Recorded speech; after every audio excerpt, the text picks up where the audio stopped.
Səni sevməkdən vaz keçmərəm. Nə qədər eləsən naz keçmərəm.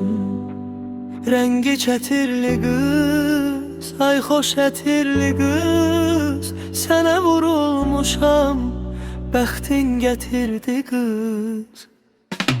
Sənin fikrindən gecələri yatmaq olmur, səhərləri açmaq olmur. Gəl ürəyi öz sevginlə doldur, doldur.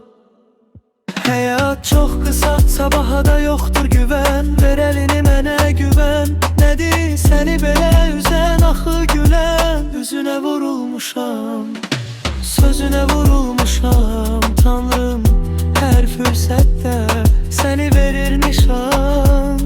Səncə yanılmışam, məncə yarım qalan. Ruhum səninlə tam, bəlkə edək davam.